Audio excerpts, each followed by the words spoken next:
a wood in Downend, on the outskirts of Bristol.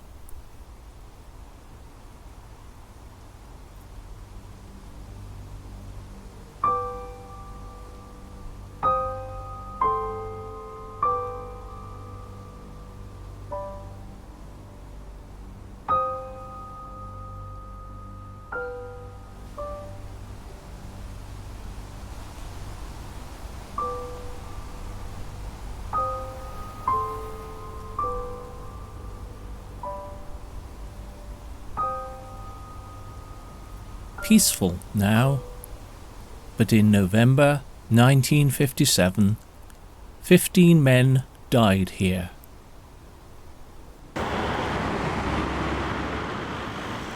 The Straits at Fishponds, about a mile from the wood. When I was 8 years old, I can remember being here to watch a flatbed lorry go by, carrying large pieces of twisted aircraft wreckage.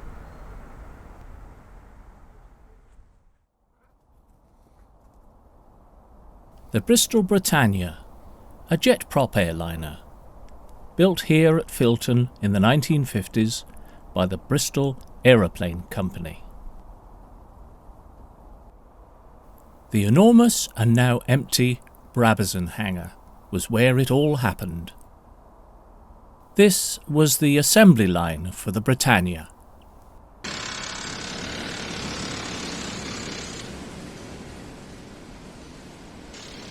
On the other side of the old runway, in these converted World War I hangars, the Bristol Britannia is still fondly remembered with an exhibit at Aerospace Bristol. And during its decade in production, many different types of the aircraft were produced. The airfield at Filton is now closed. The site sold for the construction of a vast new neighbourhood for Bristol. But it was from here, on a clear autumn morning in November 1957, that a long-range 300 series prototype, call sign Charlie Alpha, took off for a routine test flight in order to gain American safety certification.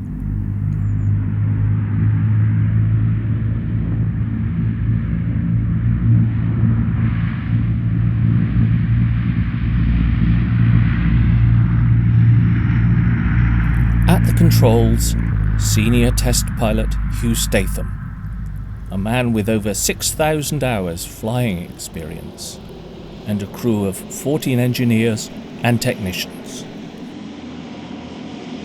After an uneventful flight of around 1 hour 40 minutes, and at a height of 1,500 feet, Charlie Alpha turned to make its return approach to Filton. Suddenly, it banked sharply to the right. Out of control, it roared low over Staple Hill and the roof of Downend Church, before, seconds later,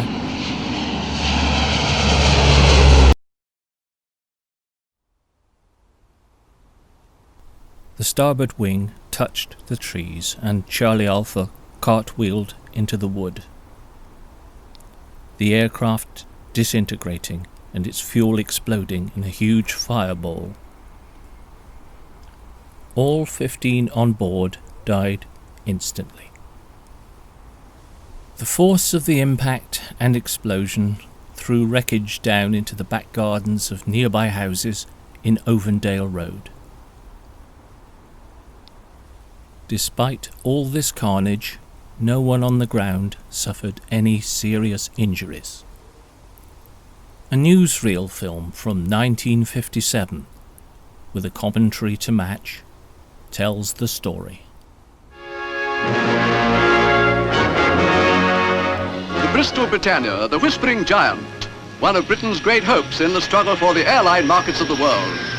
Like that of the Comet, its history has been a mixture of achievement which came within an ace of beating the world, and setbacks which our aircraft industry could not afford. And now, the worst blow of all, tragedy.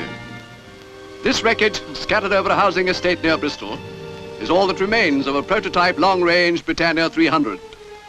All 15 men aboard a crew of 8 and 7 technicians, died when she crashed on a test flight. Eyewitnesses say the pilot made a plucky attempt to avoid the houses. No one knows yet what happened in those last terrible seconds.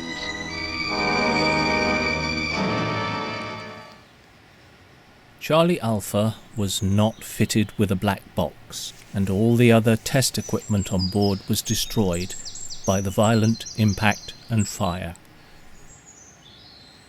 The final accident report came to no firm conclusion as to the cause of the crash, but a fault with the aircraft's autopilot system could not be ruled out.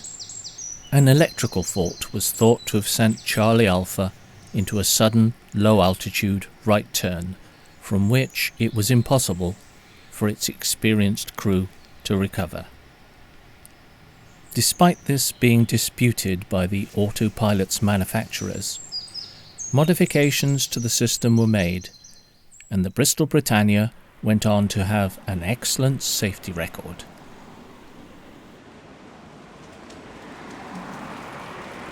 As time passes, memories fade.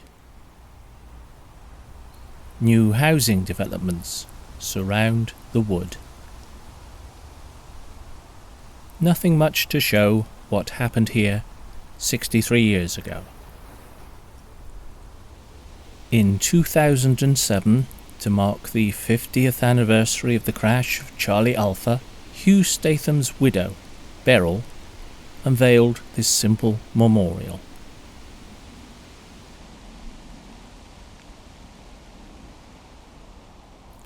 And the wood was officially renamed Britannia Wood.